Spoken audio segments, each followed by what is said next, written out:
Hi, good morning. My name is Panos. I'm a talent selection officer working at EFSA's Human Capital Unit. And today, together with my colleague Elin, we are going to present and coordinate this event. We're extremely happy to participate in one conference, and thank you all for joining this session today. So this is the first of the two events that we will have, and we will organize as HR at EFSA.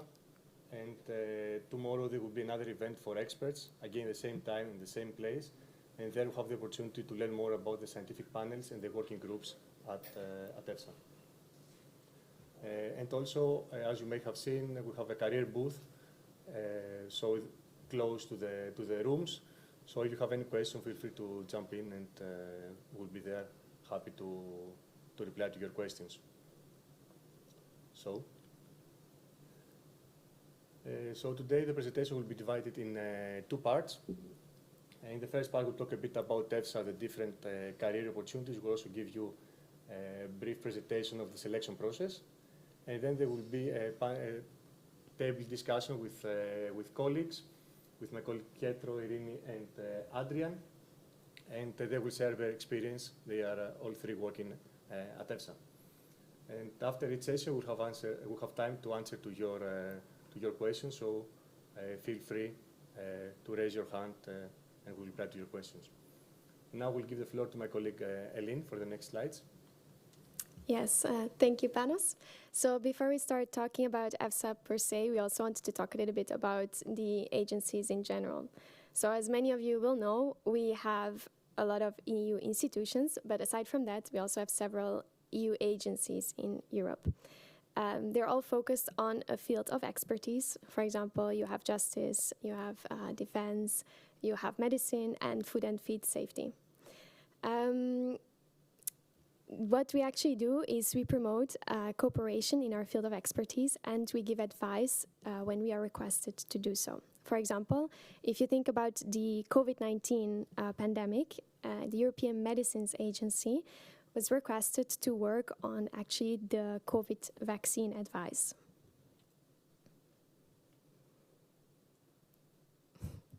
Next slide. Yeah. Okay. Okay, a brief history about EFSA. So EFSA is the European Food Safety Authority. We are established in 2002, and we go from food to feed health. When we think about that, it's really nutrition, animal health, plant health, and so on. So it's really a broad category. It's what we call actually the farm to fork. Some of you may know already that EFSA is located in Parma, Italy, which is a very cute little town with an amazing location. You have amazing food. It's known as actually the heart of the Italian food valley, with products that are recognized by quality brands, for example, the Parma ham and the Parmigiano Reggiano. Then aside from the nice food, there's also the location. It's located in a very nice area between Milano and Bologna. And around Parma, you have different areas, ski resorts, can visit Cinque Terre, there's nice areas to go hiking, to go to the other side of the sea. So a very nice location. Now, what does EFSA actually do? So we provide independent scientific advice. And we support actually the cooperation on our field of expertise, which is food and feed safety. Actually, if you think about it, a lot of food policies that are given by the EU are based on the work that EFSA does. Now, how does it actually work? So if you think about it, our customers or clients, however you want to call them, are the European Commission, the European Parliament, and the member states. They have a request or a question, and then we provide a scientific output. For this scientific output, we of course need the data to gather all the information. We need the scientific methodologies to create the scientific output and do our research, and of course the experts, that's the people that actually do the work. Now, EFSA at a glance. We have about more than 550 staff members. with nationalities from all over the European Union. Then aside from the staff, we also have more than 1,500 experts who work with us via scientific panels and working groups. And every year, we're also supported by, let's say, around 80 trainees.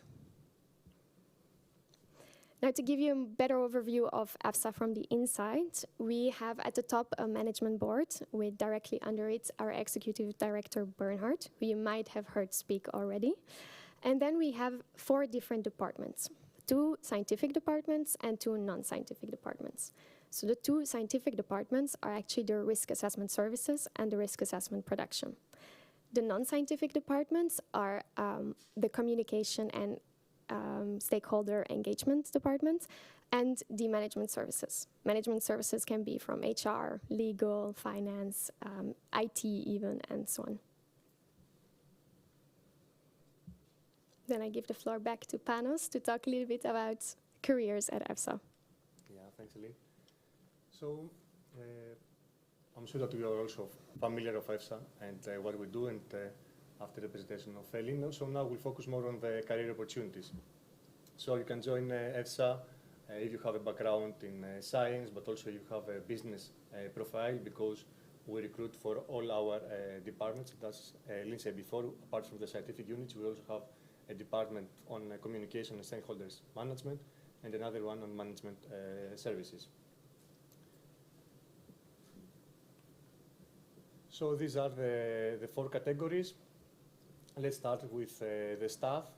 So at EFSA, you may be employed as a temporary or contract agent and work in one of our units as scientific officer or as a data a professional or IT or communication. The calls are open to all EU nationals, plus Iceland and Norway. We offer a 5-year contract, which will be renewed, could be renewed for a second term, and after this term, it could be indefinite.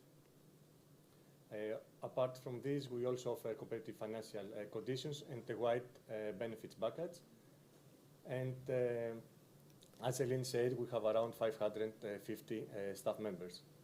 Then the second category is the one for our experts.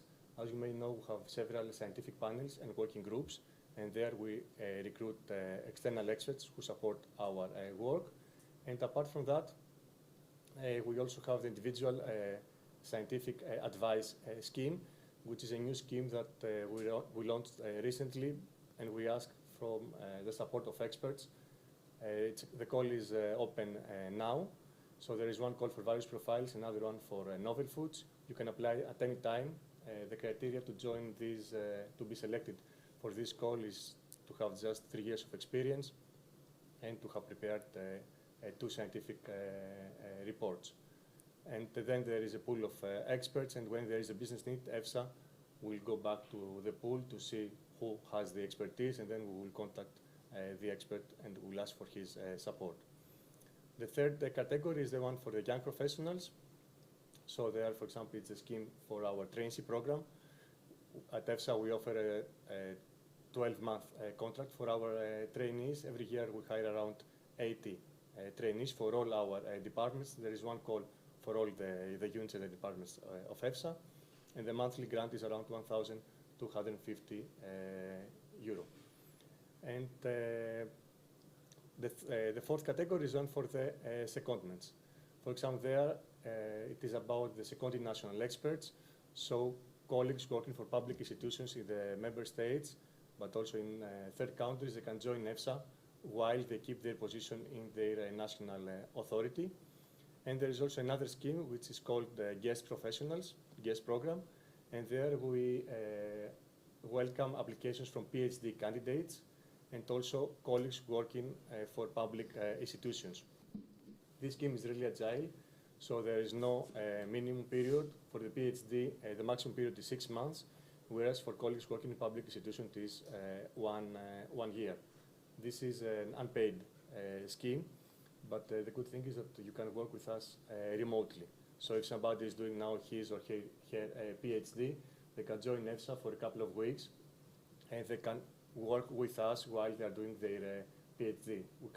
Of course, we have to discuss beforehand the project, to agree, and then you can join us. In order to apply to our positions, you need to visit our career site. So there are 3 ways to be in touch with us. You can visit here the career site. You can also sign up for our job alerts, so you will receive notifications when there is a new career opportunity. And you can also follow us on LinkedIn. This is the application, how it looks like. The application form consists in your personal information, your studies, your working experience, and there is also a questionnaire with some specific questions for this specific call. So if you are interested in a position, you need to go to the career and apply. And the tip here is that you can create your general profile, so you can take your time and update your profile, and when there is a call, then you can apply, and you have to fill in only the specific job questions. So this is the process of the selection process. So at the beginning, you need to apply to an open call. So we do not accept spontaneous applications. You need to find a call which is currently open. For example, now we have 2 open calls, one for a team leader position in integrated data, and another one for administrative support. So if your profile fits to this call, you can apply. Then Hookup will do the eligibility screening to see if you meet the eligibility criteria. You will see in the next slide more information about the eligibility criteria. And then also, together with the selection board, we will do the CV screening to see if you meet the criteria and to shortlist you for the next step. The next step is a video recorded interview and the written test. All the process, even before COVID at EFSA, we have done it remotely. So you don't need to come to Parma for the test or for the interviews. So the best profiles will be shortlisted after the recorded video interview and the written test. Will be invited to an online live interview with the selection board. And at the end of the process, we will establish a talent pool. It is important to know that if you make it and you are in the reserve list, in the talent pool, this doesn't mean that you will automatically receive an offer from EFSA. But your profile will be available to all the units. When there is a business need, they will go and they will look into the talent pools. So for example, we have a talent pool for toxicologists, which is an expertise that we need, let's say, horizontally several units at EFSA. When there is a need, the head of units, they will go into this list and they will try to find relevant profiles.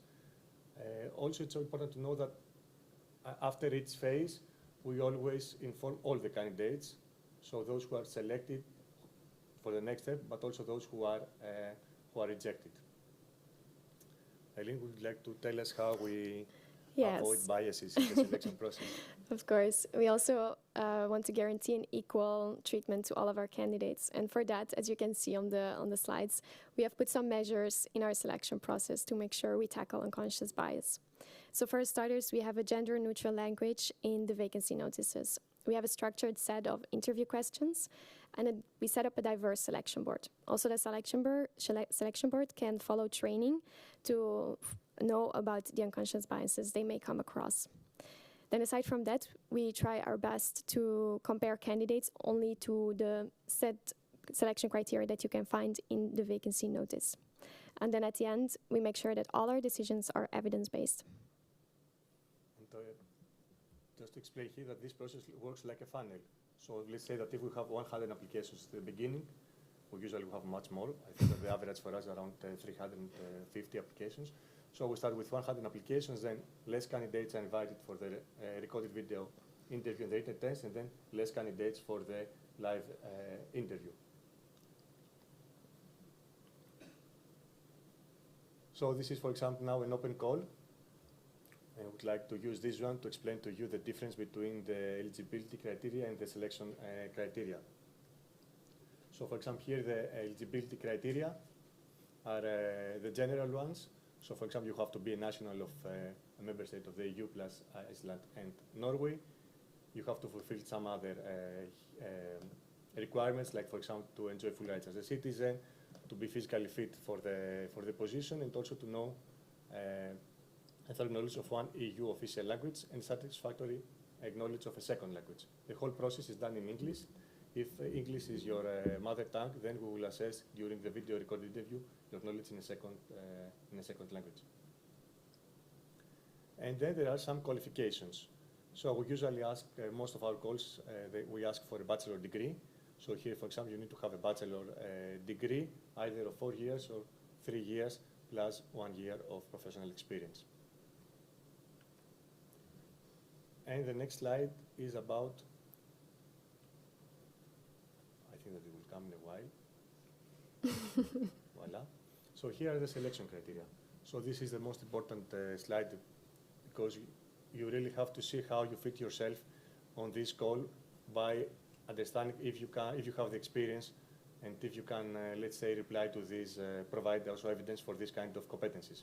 For example, for this call here, for the team leader position for the integrated data, the iData unit, we ask for a professional experience in data collection, data management, and data analysis. We also ask for proven professional experience in service management and also in coordinating or leading teams.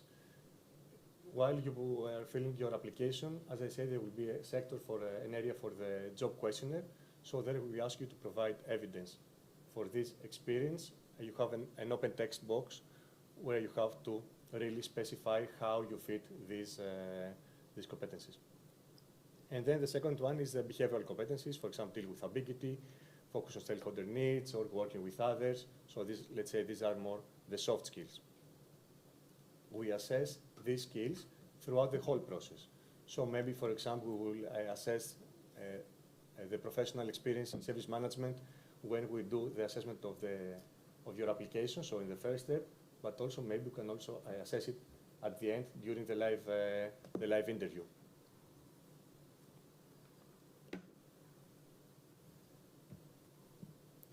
Yeah. So as Panos said, we have our competency-based interviews. We have the technical and the behavioral competencies that will be assessed during the interviews.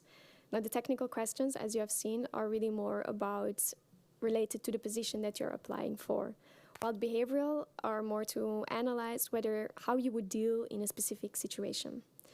So what we can suggest you, it's a little bit of tips and tricks that you can hear from us today. Already try to prepare, come up with scenarios in your professional experience, situations that are very peculiar.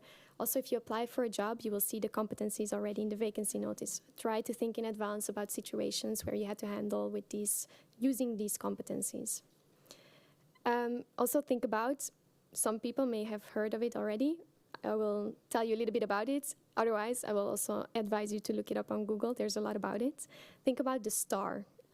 If we interview you, we want you to answer the questions in the STAR method, which means situation, task, action, and result.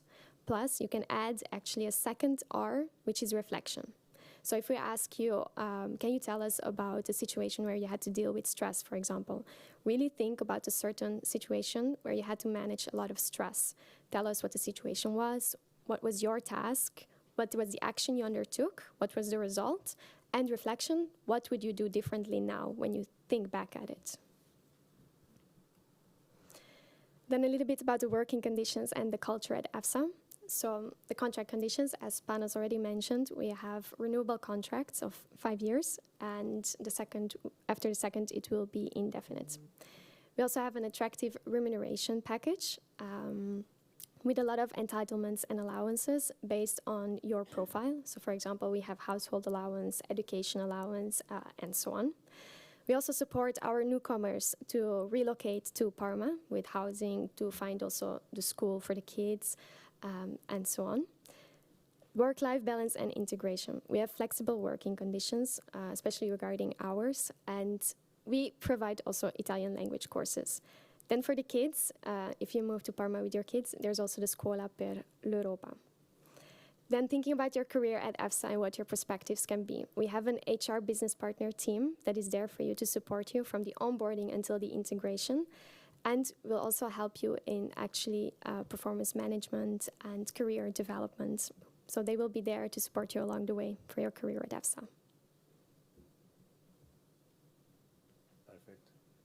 So before we move to the roundtable discussion, I know you have any question, or can also ask Victoria, is there any question on the chat? There are panels.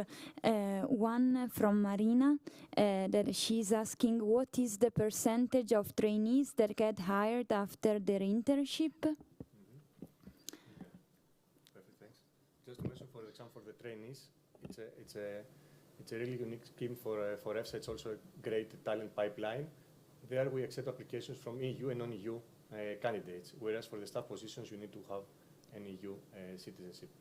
So for the trainees, as we say, we select around 80 per year.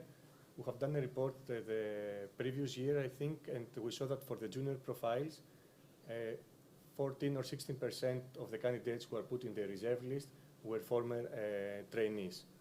Of course, they are also a great pool for our interim positions. So EFSA will have around 70 interim positions. And these are positions that came up because there is maybe a long leave from a colleague, or maybe there is a maternity leave or a new project, and we need some support. So then we hire some interims. So trainees are 50% of our interims are former trainees. Thank you. And now we have from Antonio, could you provide more details about the recorded and written test?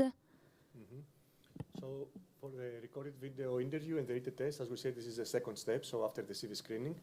It's good to know that the written test is assessed anonymously, so the selection board doesn't know who is behind the written test. For the recorded video interview, we usually have 3 or 4 questions, which is usually about the motivation of the candidate, how his or her experience fits with this position, and we also make some questions for the soft skills, whereas the written test will be more on the technical skills, and it's always about a case study, let's say, which is related with EFSA job. So don't expect something theoretical, or it's not something that you need to prepare beforehand. Thank you. I will read the last 2 questions for the moment. Is the recruitment process different for expert? And the last one, where we can find info for interim position? I will start with the second question. For the interim positions, we work with Randstad. So those who are interested to work for EFSA, they need to create a profile in Randstad Italia. And when there is a need, we will go and check the CVs.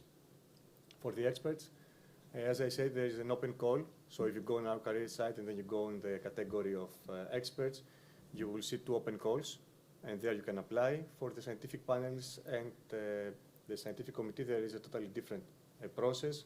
We will launch the call in beginning of 2023. Tomorrow we'll have this session specifically for the scientific panels and the scientific committee.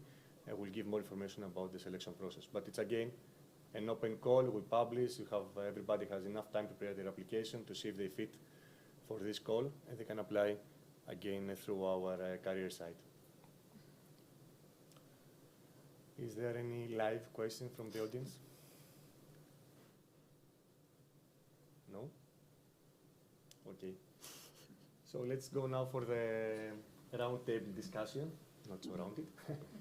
So I will ask at first to briefly present yourself to the audience here. So Pedro. Okay, so thanks Panos, and good morning or good afternoon now everyone. Yes, my name is Pietro Stella. Just to introduce myself, I have degree on veterinary medicine that I got in Italy. So I'm originally from Italy, and so how did I end up basically in EFSA? What was my path for that?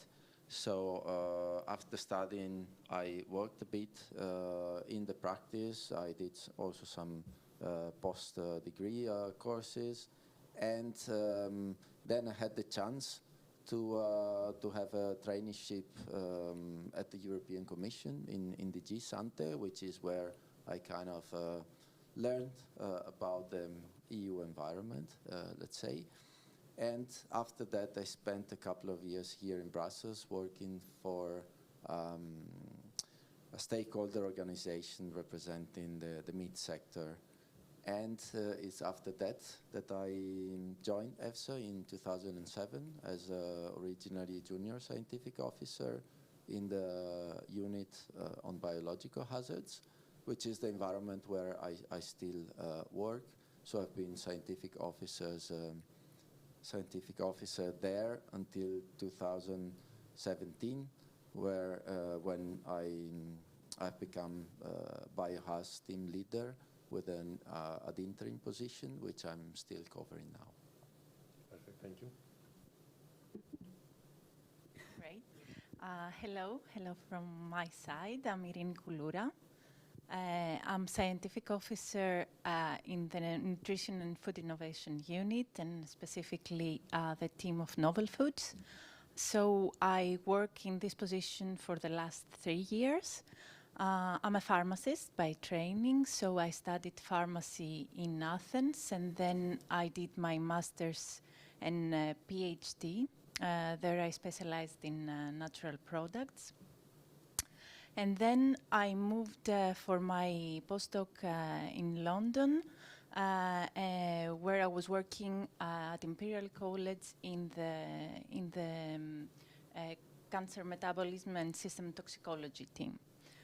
In parallel, when I was performing my postdoc studies, I was also working for EFSA as external expert, and I was working in the working group of botanicals. So this is how I got to, let's say, see EFSA from the inside, because anyway, I was very much interested for the work and activities of EFSA.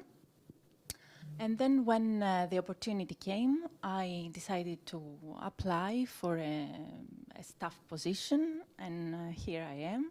For the last 3 years, I'm staff, very happy about it, and yeah, happy to share my experience with you in case you have further questions on this. Thank you. So hello everyone, my name is Adrian. I've been in EFSA for 2.5 years, more or less now. I work in the integrated data units as a data officer and bioinformatician. In my case, my background was in molecular biology and bioinformatics, which I did through a bachelor's degree, first in Pamplona in Spain, where I'm from, then a master in bioinformatics in Geneva, Switzerland, and then a PhD also in bioinformatics in Vienna, so I've been moving around a bit. And then when I finished my PhD, basically I had to decide if I wanted to continue in academia or industry, which is a common decision to be made, no? And basically I chose the path in the middle, which was to come to EFSA. So I saw the offer for a traineeship in EFSA. I applied and I was selected. And luckily also, while I was doing my traineeship, there was this open position for a data officer in the same unit where I was working. And then I was hired finally as a staff 1 year later. And since then, I'm there. I'm very happy, and also happy to share my experience with you. Perfect, thank you. So let's now go to the questions. I can start with Adrian. So yeah, you are working for the integration data unit, and maybe it's also interesting for the audience to listen, how interesting it is for data science to work for EFSA, and if really EFSA follows, with the trends and technology tools, and do you have any specific example in your mind? Okay. So yeah, in my view, yes, EFSA offers very interesting opportunities for data scientists. As you can imagine, in EFSA, we constantly receive different types of data, either from monitoring programs or from applications for regulated products. We also need to systematically collect evidence in order to support the risk assessments. And for this, we need people with expertise in handling and integrating data, in standardizing it, processing it, and analyzing it so that we can extract as much information as possible. And something, of course, now we are in the era of big data, so also the amount of the complexity of the data that we receive is increasing. So that's why we are more and more in need of these kind of profiles. And something that I find very interesting is that as a data scientist, basically, I mean, coming from my own experience, we need to support many different units in EFSA. Also, we liaise very often with other stakeholders. So basically, we're involved in very different projects in different topics. So yeah, we don't do a very repetitive work, let's say. We change the topic and the kind of data we need to analyze very often, and that's something for me very interesting and very relevant. And then regarding the new methods and technologies, yes, of course, EFSA needs to always keep an eye and promote as well new advancements. Sorry. And something that is happening in the last years is that more projects are starting to use artificial intelligence or machine learning to support the risk assessment. For instance, last year in our unit, there was this app that was developed by colleagues of mine whereby, based on free text entered by a user, the tool using artificial intelligence or machine learning in this case would suggest automatically a specific code that the user needs to provide to EFSA to code a specific food match. So instead of looking through a catalog that is very time-consuming and difficult, just providing your free text description, it will tell you, okay, use this code. So that supports also the work that we do in EFSA. And another topic that I'm more related to is bioinformatics. We receive now more omics data sets, for example, whole genome sequencing. And we need to implement pipelines to analyze this data so that we can extract information. For example, from whole genome sequencing of microorganisms to taxonomically characterize the organism, or to find genes that are related to antimicrobial resistance or are related to the virulence or pathogenicity of the microorganism, and so on. So yeah, that would be a bit of a summary. Mm-hmm. Perfect, thank you. So Adrian was talking about data, methodologies, and you work for the novel foods. So could you please briefly explain to us how you ensure that these novel foods are also safe for us as consumers? Yes, sir. Sure, with pleasure. So before going though to the particular question, let me spare a few minutes to set the scene on novel foods. So we have a novel food regulation which is in force from 2008, and EFSA, like the safety assessment of novel food now, is centralized in EFSA. It was not before the case. So previously it was member state mainly performing this task, but now it's everything centralized in EFSA. And what we mean by the word novel food, we mean everything that has not been consumed, like every food that has not been consumed to a significant degree before 1997.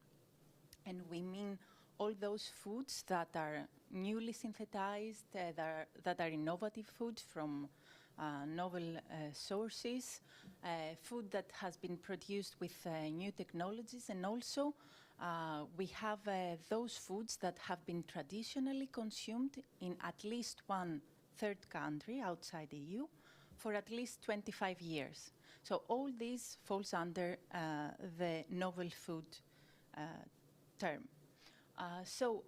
What applicants now need to do in order to get authorization for novel foods is to compile a dossier. And they need to provide scientific data for many characteristics of this novel food. So they need to provide data on the identity, production process, the compositional data, to provide information on how this novel food will be consumed, at which extent will be consumed, and also information on nutritional, toxicological, and allergenic potential of this novel food. So the applicants are tasked to compile this dossier with all scientific data, and then it comes to EFSA, to us, and we have two different groups of experts that are assessing those dossiers, the totality of those data. So we have from the one side the working groups. So we have the working group on traditional food and novel foods that they first go through the data, and then we have the NDA panel that will adopt the opinion that will be produced and then communicate the output to the Commission, and it's on Commission and the Member States to decide on the authorization of this food. Perfect, thank you. Aye. I think it was a great summary in short of also how it works, the unit. And now going more on a micro level, how, and also to relate also back to the topic of the session of the conference, on one conference, how EFSA contributes in general to a safer food system in Europe, and also how this could work as a motive for a professional, so also as a reason to join EFSA and be part of that. Okay, so how EFSA contributes to safer food system? So we are part, let's say, of the food system, so of this food safety system. And to go back, if we go back, 20 years ago when the food system framework in the EU was set, so you all know about what is the risk analysis framework, so the different parts of it, and we do deal, that was mentioned before, with the risk assessment part. So basically in every time there is potential risk, every time legislation needs or may need to be amended, then we are consulted to work on that particular question. So just to make an example, for example, on my field, we work with TSCs, for example, BSC, the mad cow disease, which was one of the also crises that led to the development of this framework for risk analysis framework in the EU. And because of that crisis, a number of measures were set.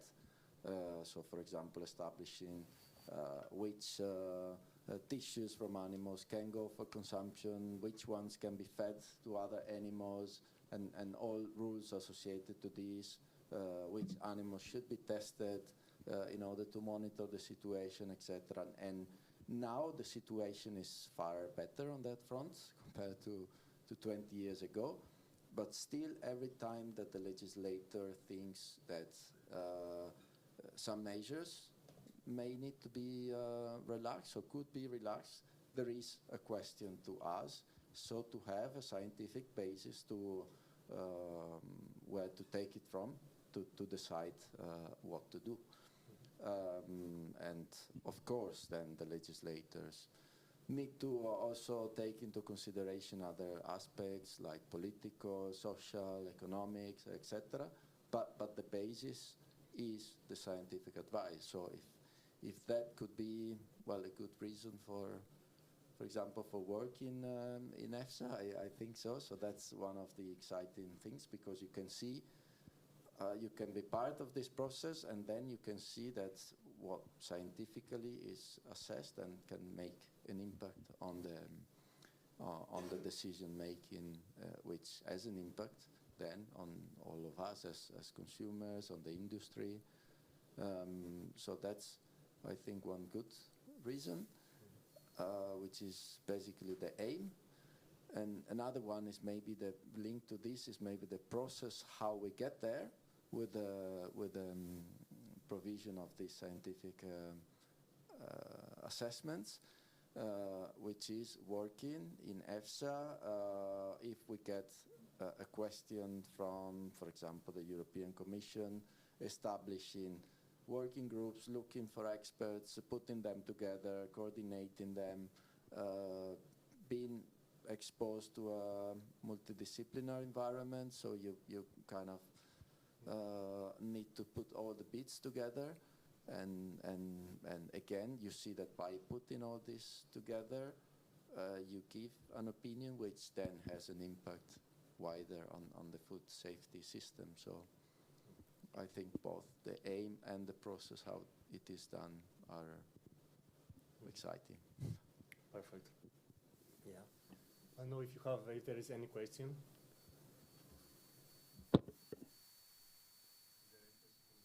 We have more a reflection from Anna Andrea about interims. in the sense that she said that the interim positions are indeed a good continuation for trainee. However, she added that the interim call that can reach young experts from outside the organization or outside Italy are limited. And she mentioned the short contract and the relocation difficulties. She ended the comment saying that maybe something could be done in the future about this in order to get candidates who are not trainees from EU member states on interim positions. Of interims, it's a bit challenging because it's difficult to persuade people to join EFSA if they are not already working there for a short period, because maybe the need is for 3 months or 4 months or 5 months, so it's not fixed as for the staff or for the trainees. I see that the audience from the internet is more active than the audience here. For us, it's really nice to be here because it's a first time after a long time that we do physical meetings. It was very convenient for us in HR to organize the online career events, also visiting several universities. It's also challenging for us to attract candidates from northern countries. In EFSA, we have several colleagues coming from Greece, Spain, Italy, Belgians, but then if you go to northern countries, it's more difficult, so we try to organize several events. But coming back to physical, it was a super nice experience. So now let's go to the second round. Maybe we persuade them also, give them more time to make questions. So Irin, come back to you. So how you were working before joining us in a research institution. How relevant are the skills that you have there with the work that you are doing now to EFSA? For those maybe also candidates who are working in public institutions or universities, and they would like to move to EFSA. Yeah, I see. I would say that there are quite some similarities and differences between like a research position and working at EFSA as an assessor. So coming now from academia, you know that there are people, like in academia, there are people working on labs, doing research, testing hypotheses. So this is the thing that mainly, the task that mainly is performed by a researcher. And this is exciting, of course, and it involves a lot of innovation.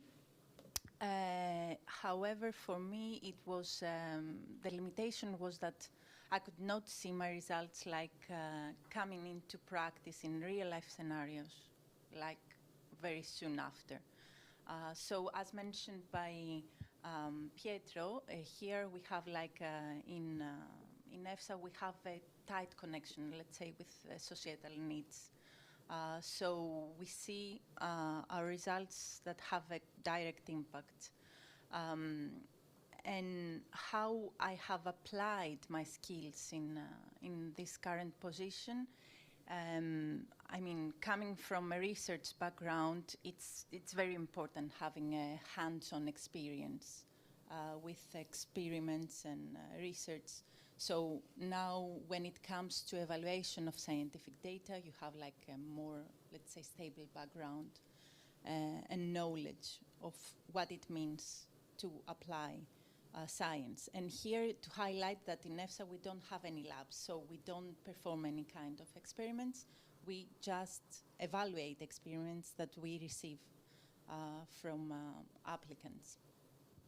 Other skills that are very important and transferable, let's say, from academia to the current role are, of course, the collaborative spirit. So also in a research, let's say, institution, you need to collaborate with people within the team, across teams. Same applies here, so a lot of collaboration, many common projects. And another thing that I would like to highlight is also like managing projects is another thing that comes into play. So we have like projects in academia, we have mainly research projects, particularly research projects.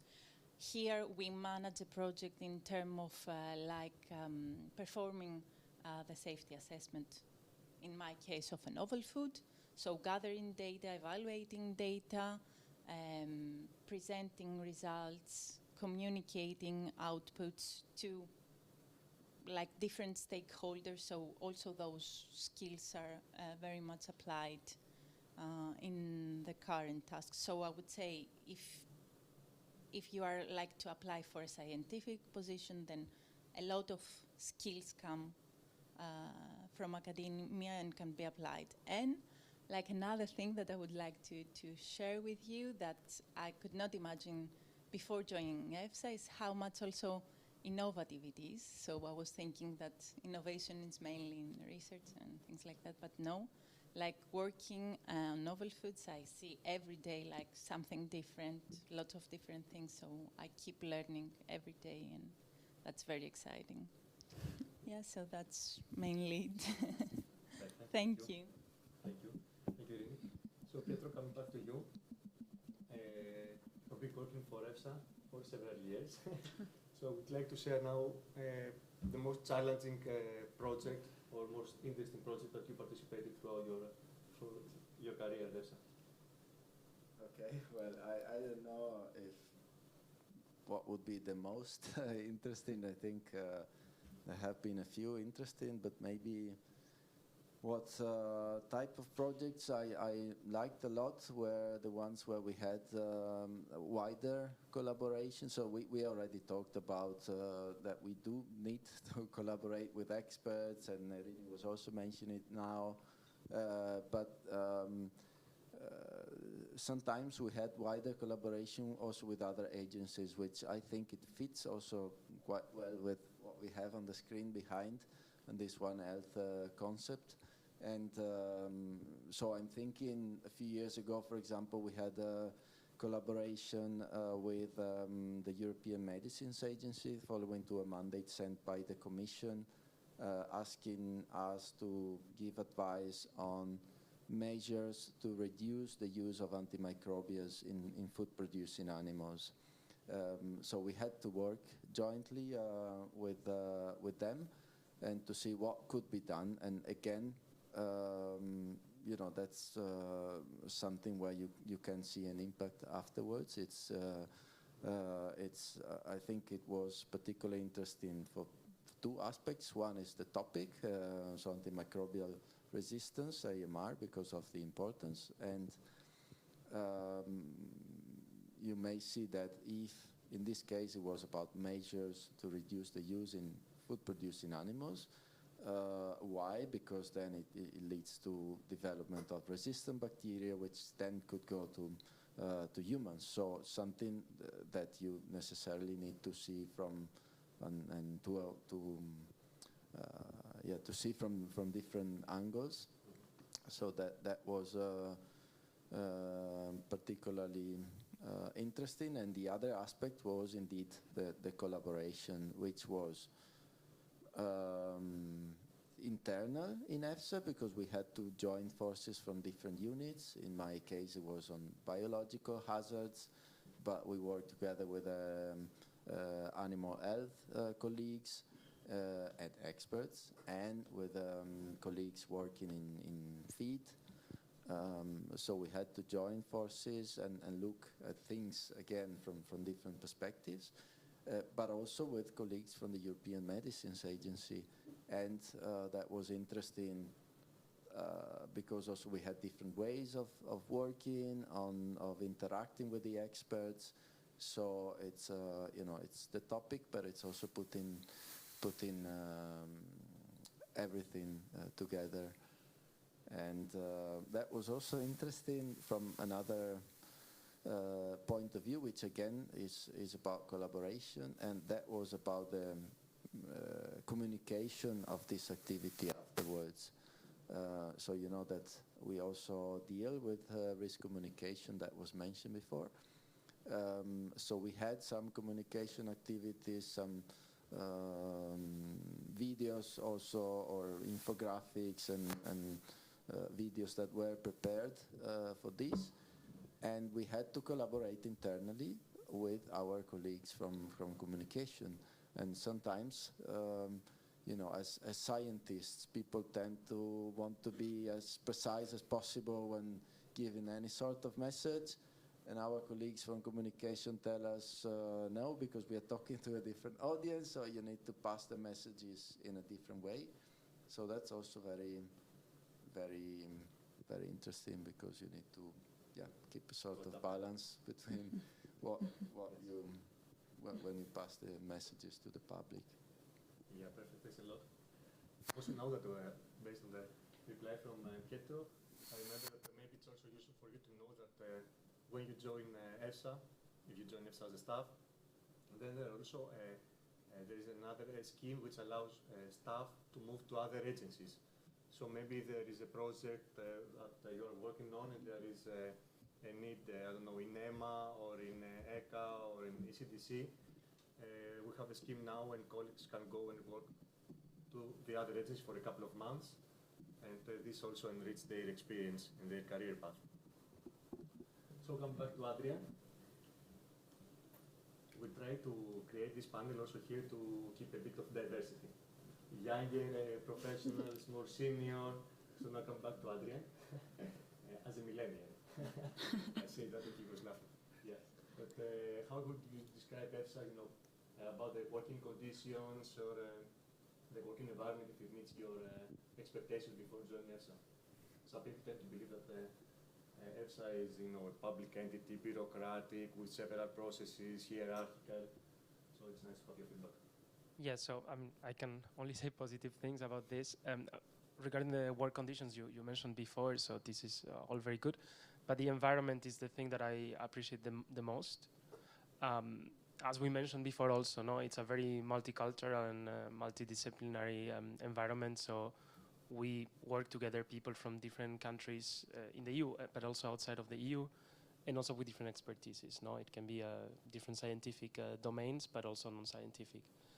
And it's also a very, as Pietro was explaining, very collaborative environment. So, as I mentioned also before, we work in projects that involve many of us. We liaise not only within EFSA among different units, but also with other agencies. For example, I work often with the European Chemicals Agency, but there are also collaborations with other sister agencies such as the ECDC, the EMA, the EA, and so on. We work with the Commission, with member states, with stakeholders from industry, with the public. So this is something that I appreciate very much. And as you were mentioning, I mean, there is always a hierarchy, of course, but it's not, I mean, you can address anyone in EFSA regardless of the position, and we all work together. It's not very strict in that sense.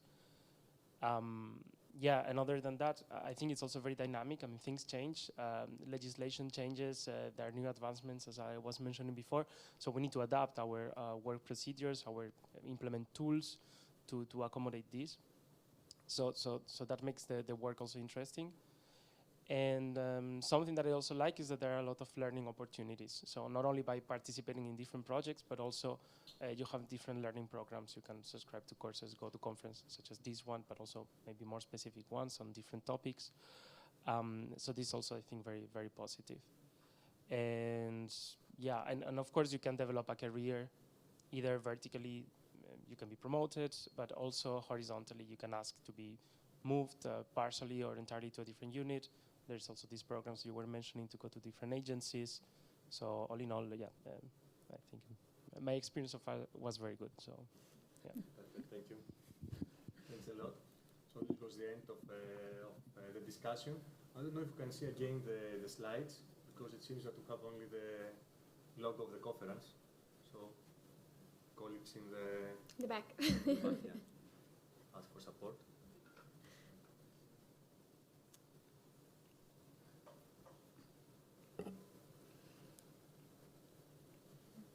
Can we change the slides? Meanwhile, if you want, Panos, I can read something a little more related to what Pietro was saying. So they are asking from online for the other speakers, what have been the most challenges tasks that you have done in EFSA, and what have been, let's say, the main achievement and skills and competencies that you have developed in those months and those years? 30 seconds. So for me, I mean, the most challenging thing, I could think of scientific, let's say, issues that we had to tackle. So it comes when you assess like a novel food, it comes to a point that you need to make a decision whether there is like a compound that it may be of concern or not, or whether there is like a toxicological effect shown in the literature or in the test that the applicants provide that may raise safety concerns. So normally you have like guidances, you apply them, and you come to a conclusion. But in some cases, it's not everything covered. So it means like, for us, it means a lot of work and collaboration with the experts. We may also call hearing experts, like experts that are not part of the working group or panels, that are called. They have specific, let's say, profiles for this particular task that we want to resolve. So it has been like cases like this. So we had to resolve issues and calling like, let's say, people from outside our normal, let's say, team. So yeah, this was it. And then you asked me, sorry, I forgot the yes, second part of the question. Which, let's say, skills, qualities, or competencies you feel or you think you have developed in those years at EFSA? Yeah, I would say also, like coming from the example from Pietro, I would say also that I learned to communicate things in a more general, not very scientific perspective. So being at EFSA, it's very exciting because you get to know things like more globally, what is happening more globally, and this comes like into your everyday life. So yes, I learned to be a little bit less, let's say, specific, see the big picture. So it helped me a lot on this. Thank you. Well, in my case, I said before that my background was in molecular biology and bioinformatics. I'm still working in bioinformatics, so that was a bit more straightforward for me, let's say. But part of my work also relates to pesticides, and particularly a new tool that we're using for pesticide applications that is called Euclid. And yeah, basically when I arrived to EFSA, I had no clue of pesticides. It's nothing that I ever studied, I ever learned before. So in a very short time frame, I had to learn a lot about the legislation, the requirements for pesticides, and also the technicalities of the work in relation to data coming from pesticide applications that I had to do. So that was very challenging, but it was very interesting because I think it's a very interesting topic. And yeah, I was totally new to it. And the second part was about the skills.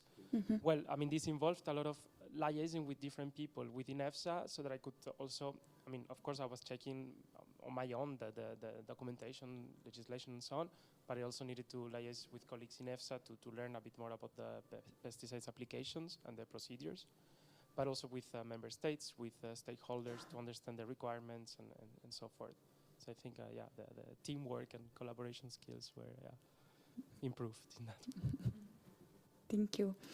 Panos, if we have time, I would ask one last question about the remote working. If EFSA consider or offer any type of remote working contract, especially now after the COVID years of experience. The good news is that we telework from home, from Parma. We have to go to the office 2 days per week, so the other 3 can telework from home. But the bad thing is that we are bound with staff regulations of the Commission, because all the agencies, they follow the same rules, which is the staff regulations.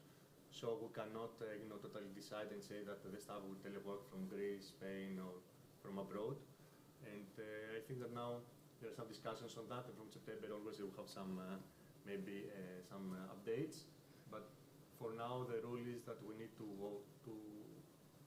work from home, but home should be within a couple of hours from Parma. Maybe it can be Bologna or Milano, around this area, but cannot be, I don't know, in Athens or in Madrid or in Copenhagen. So yeah, there are some limitations, but however, we have some skills. For example, the ISA expert skill, so that I talked about before, it's under the experts. Let's say banner in our career site there, you can work totally remotely. Also the guest program, this is opportunity for the PhD candidates and also colleagues working for public institutions, organizations. They can also work totally remotely, so not even come to EFSA. If I make a comment on what Irene said, just to inform you that we work with several experts. We have several working groups, scientific panels and all that, but we also have a very rigid system to assess the conflict of interest. So we always assess colleagues from legal, they assess the applicants, the candidates, and to make sure that there is no conflict of interest. For example, when they prepare a scientific opinion on a specific issue, that they haven't worked on this area from the industry or from another perspective. So now it's your time, and your turn to make at least one question. At least one question. Okay, yeah. Thanks. Earlier on, you were saying that you collaborate if you have like government jobs in another country with the supplementary projects. Is there you have a PhD or you work in some sort of government institution? Do you do that only for European countries or also, for example, for non-EU like the guest program is open to all, not EU and non-EU candidates. The secondment for the seconded national experts, it's mainly for EU countries, but in this scheme we also have colleagues from non-EU countries. We need a derogation from the executive director, but if, for example, we work closely with some countries and the national authorities, for example, from Canada, or from China, these countries, then we can also have a colleague seconded. And these contracts can go up to 4 years and exceptionally up to 6 years when this could be justified. The colleagues, they continue to take their salary from the home institution and they receive an allowance from EFSA, and they need to follow the same rules as for the staff. So they need to be in Parma and work from Parma. And after that, you would be looking to being a staff, or how does it work? In order to become a staff, you need to follow the process which is applied to a call and to be successful and put in the reserve list. So you cannot automatically transfer your position from SNE or from trainee into a staff. But of course, as you can understand, there is an advantage that if you are in an organization, you better understand how the organization works. Then when you make your application, maybe you have more chances to be successful. But again, also for the SNEs, then they need to apply to a call to be selected. And for the staff positions, as I said, you need to be part of, to have a nationality of EU member states, Iceland and Norway. Thank you for the question. Yeah, so you can also see here the last slide. We thought that maybe it would be useful to have a chat. So for you, if you want our team from Parma, from the headquarters, they will be connected from 3 to 4 via chat, via Teams, and you can chat with them if you have any question, if you now would like to apply to the open calls, if you would like more clarifications, or if you would like to make questions on anything about the career opportunities at EFSA, you can just scan this QR code here, and you will be connected to the meeting. So that's all from outside. We hope that we'll see you also tomorrow. And at the career booth, huh? And also, yes, we also have some gadgets for you if you want to pass by, and also feel free to reach out to our ambassadors here. our advocates, and we'll be happy to reply to your questions. Panos, they are asking where do we find the QR code scan on the background, just in case from online. Maybe we can also share, we can also put over there the link, Sì, because Yeah. okay, the QR code is Yes. mainly for us now that we scan with our mobile, but for the online audience, we can also copy paste the link. So we'll do it in a few seconds. Yes. perfect. Thanks a lot. Hope you will enjoy the next sessions and see you around. Thank you. Bye bye. Have a good day, all.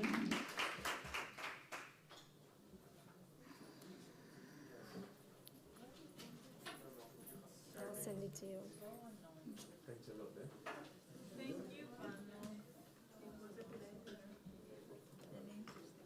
Thank you. Eh? Ladies, Thank for the you. support and for the presentation. It was super nice.